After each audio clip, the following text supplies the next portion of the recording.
Olá, tudo bem com você? Eu espero que esteja tudo ótimo. Meu nome é João Cláudio Rufino e eu sou professor na Faculdade de Teologia. Quero dar as boas-vindas a cada um de vocês aqui neste canal que tem justamente o desejo e o propósito de levar uma palavra profunda a partir daquilo que a Escritura quer dizer. Exatamente. Então, se você está procurando realmente o ensino que a Bíblia traz, você está no lugar certo, beleza? Bom, quero também, antes de mais nada, dizer que o texto de hoje é aquele que trata de Jesus que purifica o templo de Jerusalém.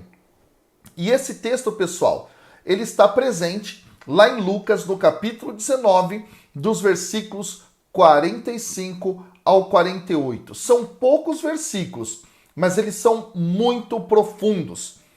E aí, antes da gente entrar de forma mais profunda nesse texto, eu quero já pedir a cada um de vocês que possam fazer o seguinte: comentem, curtam, compartilhem esse vídeo e se inscrevam no canal e coloque lá, não é, o sininho ativado para você receber as notificações. Isso é muito importante, porque o algoritmo aqui do YouTube entende que se você faz isso, esse vídeo chega para mais pessoas, beleza? Bom, sem mais delongas, vamos ler o texto e fazer o comentário. Diz assim: E entrando no templo, começou a expulsar os vendedores, dizendo-lhes: Está escrito, minha casa será uma casa de oração. Vós, porém, fizeste dela um covil de ladrões. E ensinava diariamente no templo. Os chefes dos sacerdotes e os escribas procuravam fazê-lo perecer, bem como os chefes do povo. Mas não encontravam o que fazer, pois o povo todo o ouvia enlevado. Bom, pessoal, esse texto ele tem paralelo dentro do Evangelho de Mateus, capítulo 21, versículos 12 e 13, em Marcos, capítulo 11, versículos 15 ao 17, e em João, no capítulo 2, versículos de 13 a 17.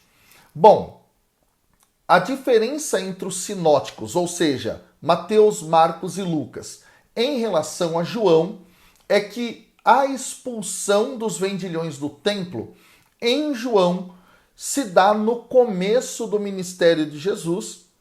Inclusive, tem até um vídeo aqui que eu comento esse texto, tá? Então, lá no final do vídeo de hoje, eu vou deixar a indicação para você que quiser estudá-lo. E eu falo a respeito dos vendilhões que são expulsos do templo por Jesus na tradição joanina, ok? Então, se você quiser conhecer um pouco as diferenças, no final você vai poder fazer isso. Mas vamos lá. Há algo muito interessante na construção de Lucas dentro dessa perícope. Por quê? Porque Lucas ele coloca alguns detalhes interessantes. E o primeiro ponto que eu quero trazer é justamente no versículo 45, quando diz: E entrando no templo. Essa expressão é uma expressão importante porque ela vai justamente se ligar àquilo que está no capítulo 2, versículo 46 do mesmo Evangelho de Lucas. Por quê?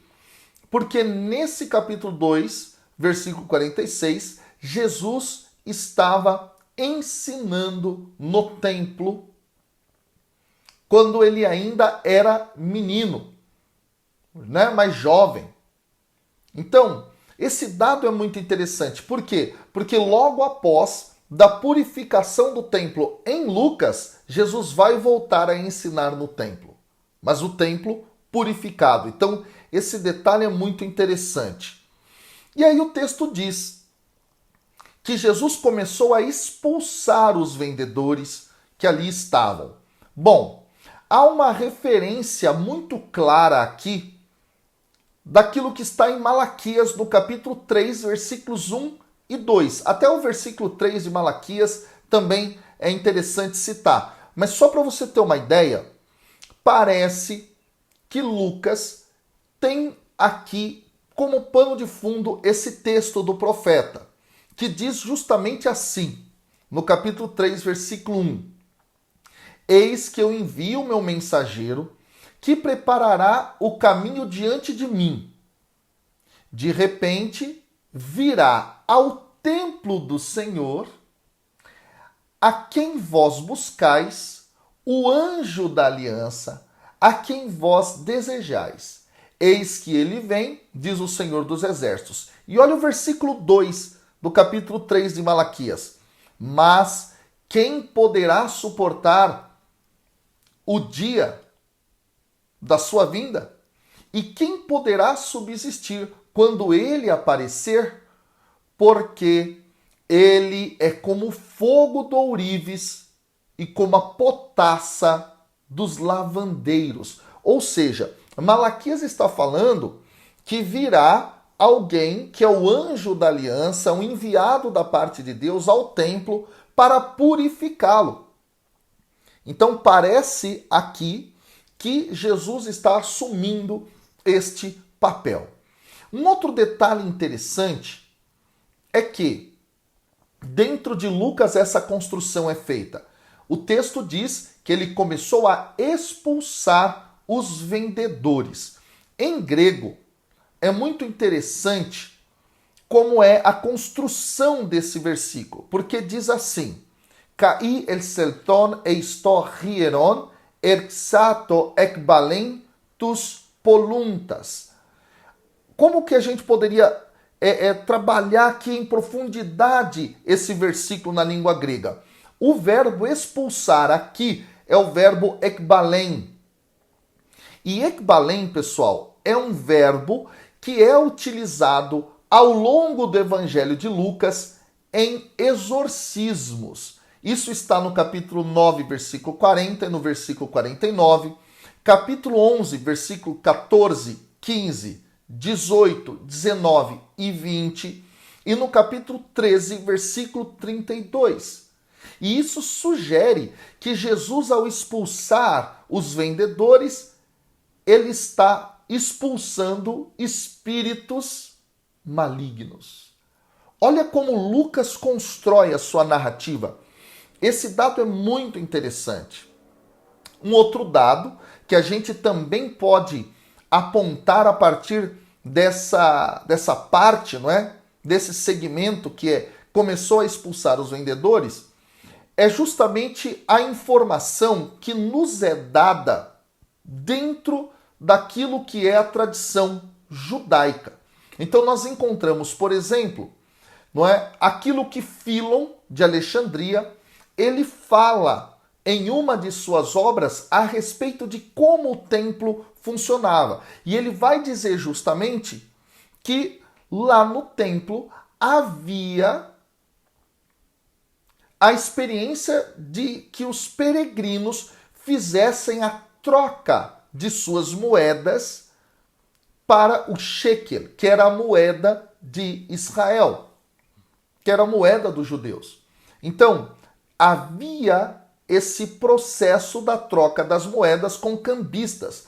De fato, então, há aqui uma referência interessante. Só que outro dado fantástico que a gente encontra na tradição judaica da época é aquilo que está dito na Mishnah. A Mishnah, que é um conjunto das leis orais. E lá na Mishnah, em um dos tratados, se fala justamente que, sim, havia uma complexa máquina de finanças ao redor do templo. E aí é muito interessante que justamente em um desses textos, tá?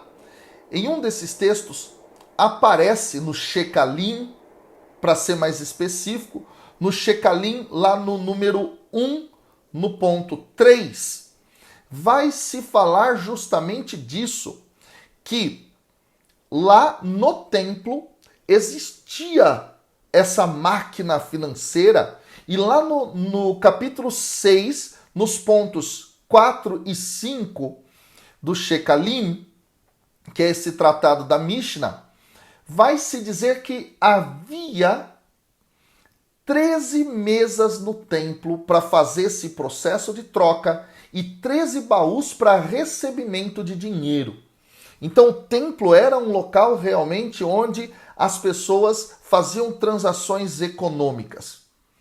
Ainda olhando para os textos da tradição judaica dessa época, nós encontramos em Qumran, aquela comunidade essênia que ali morava nessa região, nos seus escritos que foram encontrados, por exemplo, no 4Q Pesher Abacuc, no número 9, nos versículos de 1 a 7, vai aparecer justamente que o templo foi profanado por essas transações econômicas existentes. Ao mesmo tempo também, não é? Em outro texto de Qumran isso vai ser dito. É muito interessante, não é? Então, tudo isso serve para que a gente possa criar na nossa mente o contexto no qual Jesus está vivendo. Um outro dado interessante a respeito do templo são as informações que Flávio Joséfo nos dá. Flávio Joséfo, historiador judeu, né, e também é muito conhecido, ele vai falar justamente que no primeiro século, quando ocorriam as grandes festas de peregrinação ao templo, então, Páscoa, Pentecostes, a festa das tendas, quando os judeus iam do interior para lá, sobretudo galileus, e Jesus era um galileu, vivia naquela região da Galiléia, a cidade ficava cheia e o templo ficava cheio. E muitos desses galileus faziam protestos no templo. Olha que dado interessante. E os romanos, segundo Flávio Joséfo, frequentemente tinham que responder de forma violenta a esses protestos que eram feitos por essas populações do interior. Jesus está vivendo algo aqui que acontecia com uma certa frequência lá no templo, tá? Esse dado é interessante. E aí o que Jesus diz quando ele está lá no templo? Jesus diz no versículo 46, está escrito, a minha casa será uma casa de oração. Jesus está citando aqui o profeta Isaías, capítulo 56, versículo 7. Jesus está usando a palavra do profeta, ele é visto, inclusive, Jesus, como profeta dentro da tradição lucana, de uma forma muito mais expressiva do que na tradição de Marcos, na tradição de Mateus ou até mesmo na de João. E aí, continua a fala de Jesus. Vós, porém, fizeste dela um covil de ladrões. Ora, aqui, mais uma vez, Jesus está utilizando a palavra de um profeta. Que profeta é esse agora? Jeremias. Lá no capítulo 7, versículo 11, onde justamente isso vai aparecer, quando Jeremias está também fazendo seu oráculo no templo de Jerusalém. Olha que dado interessante. Então Jesus assume essa voz profética e denuncia que o templo havia se tornado justamente impuro pelo fato de que as pessoas faziam da experiência da religião de Israel uma experiência meramente econômica, de barganha, de troca com Deus. Bom, depois então que Jesus purifica o templo, o versículo 47 diz agora que ele ensinava diariamente lá. Esse ponto é muito importante, porque aqui, né, nos versículos 47 e 48, é uma transição que Lucas vai fazer. E ele vai fazer justamente por quê? Porque a partir de agora, com o templo purificado, Jesus passa constantemente a ensinar nele. Então isso nós vamos ver no capítulo 20, versículo 1 de Lucas, depois nós vemos no versículo 28, no versículo 39, no capítulo 22, versículo 53, e depois, lá na frente, os apóstolos, depois da ressurreição de Jesus, vão fazer o ensino no templo, no capítulo 5, versículos 21 e no versículo 25. E o texto diz: os chefes dos sacerdotes e os escribas procuravam fazê-lo perecer, bem como os chefes do povo. Bom, esses aqui são personagens que vão substituir agora os fariseus e os doutores da lei. É muito interessante isso, porque agora são estes os que serão os principais oponentes de Jesus na narrativa lucana. E aí, é muito interessante que os que são conhecidos aqui como chefes dos sacerdotes, eles tiveram a primeira sua aparição dentro da narrativa de Lucas justamente na primeira vez que Jesus faz uma previsão da sua paixão, da sua morte, lá no capítulo 9, versículo 22. Agora aqui, eles passam a figurar como destaque nesse processo da trama que quer matar Jesus. Então, no capítulo 20, versículo 1, no versículo 19, depois do capítulo 22, versículos 2, 4, 50, 52, 54, 66, no capítulo 23, versículo 4, 10 e 3, no capítulo 24, versículo 20, e depois, lá, esta mesma função deles de quererem de algum modo, não é? Tramarem contra agora a igreja, os discípulos de Cristo Jesus, pós-ressurreição, vai acontecer lá em Atos dos Apóstolos, capítulo 4, versículo 1, versículo 6, versículo 23, capítulo 5, versículos 17, 21, 24, 27, no capítulo 7 de Atos, versículo 1, ok? Além do que, também os escribas vão aparecer na predição da paixão que Jesus faz no capítulo 9, versículo 22 de Lucas, e agora eles vão cada vez mais estarem presentes dentro desse processo de perseguição ao mestre, ok? E eles vão ser listados sempre juntos aí com os chefes dos sacerdotes. Bom, o versículo 48, ele reserva algo espetacular, gente. Por quê? Porque o versículo diz assim: mas não encontravam o que fazer, pois o povo todo o ouvia enlevado. Bom, isso aqui para mim é espetacular. O povo todo, ou todo o povo, tá? É uma expressão que Lucas utiliza de forma bem pontual. E ele utiliza como? Ao longo da sua narrativa, ele foi estabelecendo uma divisão dentro do povo de Israel. Exatamente. E como é que essa divisão foi sendo realizada por Lucas ao longo da narrativa? Diante justamente da resposta que é dada por parte de alguns, não é? A visita de Deus na pessoa do profeta que é Jesus. Então, de um lado, nós teremos os líderes que vão rejeitar este profeta Jesus e a vontade de Deus para eles. Isso nós vamos encontrar no capítulo 7, versículo 30 de Lucas. E por outro lado, nós teremos as pessoas do povo, que são aqueles que aceitam o profeta Jesus e que, não é, de algum modo o ouvem, o obedecem, dão ouvidos a ele, isso no capítulo 7, versículo 29 de Lucas. Olha que coisa interessante. E Lucas gosta muito, pessoal, dessa designação povo, que em grego é laos, tá? E ele a usa frequentemente, inclusive aqui no relato da paixão. Justamente para quê? Para distinguir, para diferenciar aqueles que não procuram destruir o profeta, mas que o ouvem com alegria.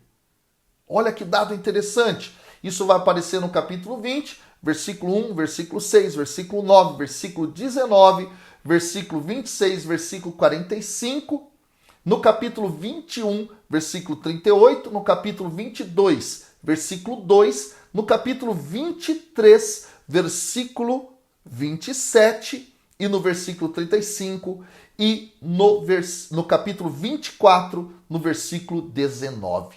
Ou seja, Lucas gera aqui para nós uma distinção. Quem ouve e aceita Jesus, quem não ouve, não aceita Jesus e, inclusive, tenta matá-lo. De que lado você se encontraria? Pensa bem nisso. Que Deus te abençoe. Até amanhã, com a graça de Deus, em mais um estudo aprofundado da Sagrada Escritura. Valeu, gente! Tchau!